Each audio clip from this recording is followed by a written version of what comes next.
Christine Brown has it all. A great job, a great boyfriend, and good looks. But she's going to go to hell in 3 days for denying a mortgage payment extension. Something doesn't quite add up. Sam Raimi, best known for The Evil Dead, crafted a protagonist that isn't just a goody two-shoes, she has layers. So much so that some people, have cast her as the villain of this story. Welcome back to Retro Horror School, where we discuss, dissect, and analyze horror from the 1970s through the 2010s. I am Brandy, otherwise known as the Terrorific Lady. And today we are dissecting the darkness and analyzing the character of Christine Brown from Drag Me to Hell and answering the question, is she a victim or a villain?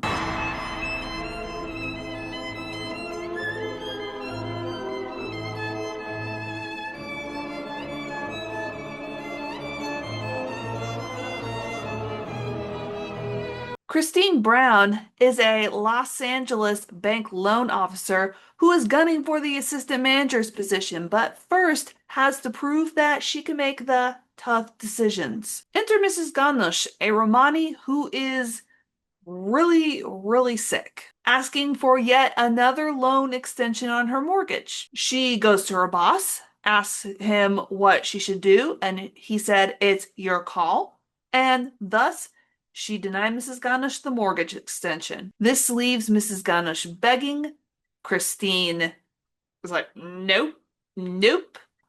And Mrs. Ganush, apparently that angered her. She's like, "You shamed me," and is all mad. Later, she is attacked in the bank parking garage by this woman, and the woman rips a button off her coat, whispers some words into it, curses her, and it's just like, "Here you go, you're gonna go to hell in 3 days." This is what the local psychic fortune teller that she went to, Ram Jas, told her, is that she was plagued with a Lamia and has 3 days to try and appease it and get rid of it, or she'll go to hell. And it basically becomes a race against time as she struggles to avoid that horrible fate of burning alive in hell for denying someone a mortgage.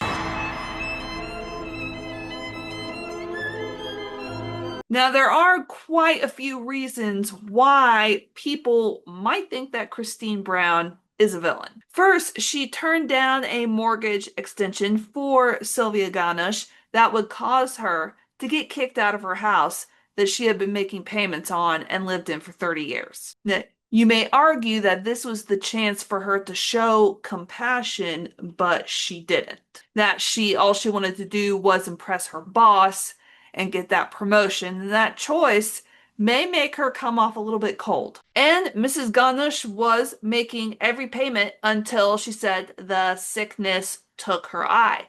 And Christine even admitted later on to her boyfriend that, yeah, she could have given Mrs. Ganush an extension on her loan, but she didn't, and it was wrong of her. So that right there, saying that, she knows she messed up. Also, she unalived the cat, which is, yeah.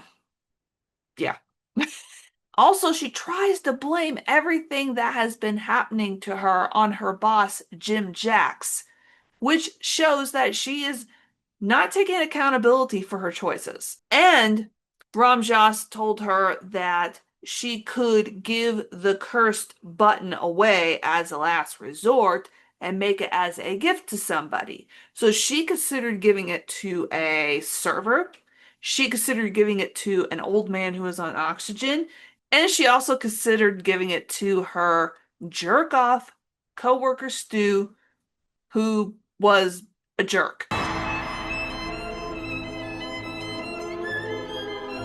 You may also argue that Christine is a victim in this whole scenario. So Sylvia Ganush, yes, she was sick, but she already had 3 loan extensions. So whenever she took the issue to her boss to ask for his advice, he pretty much forced her hand. The action feels cold, but the pressure wasn't fully hers and it wasn't coming from her. Meanwhile, you got Stu, who is also gunning for the same position that Christine is.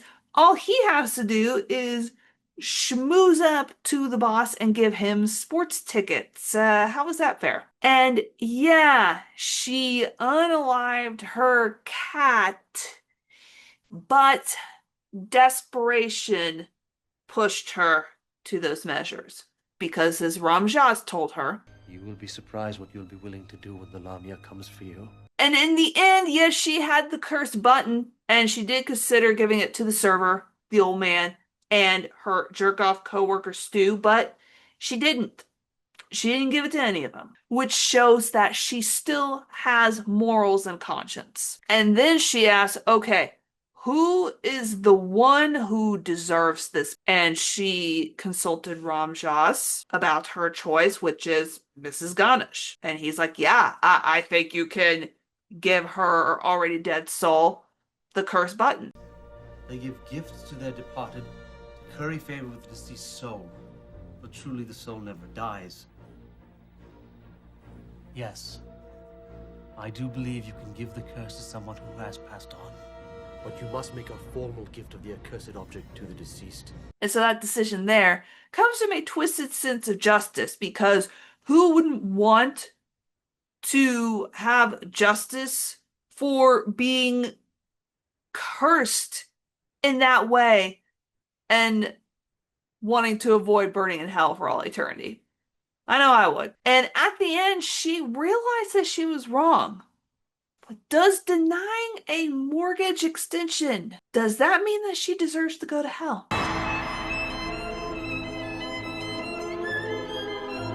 Now, to answer the question, is Christine Brown a victim or is she a villain? I think it depends on how you look at the situation. Me personally, I would consider her a villain for throwing a sick woman out of her house. I don't know if I would ever go that far. But then I consider her a victim after that. Because in the grand scheme of things, I don't think that she deserved to die and go to hell. But poor Clay, forever traumatized. Thank you so much for watching this breakdown of Christine Brown and whether she is victim or villain. Now I'd like to know your thoughts. Do you think Christine Brown is a victim, a villain, both? And if you think she is a victim, who is the real villain? Let me know in the comments below. If you want to continue to dissect the darkness, I will throw up more analysis videos for you to check out. Class is dismissed, everybody, for now, but I will see you next time. Bye!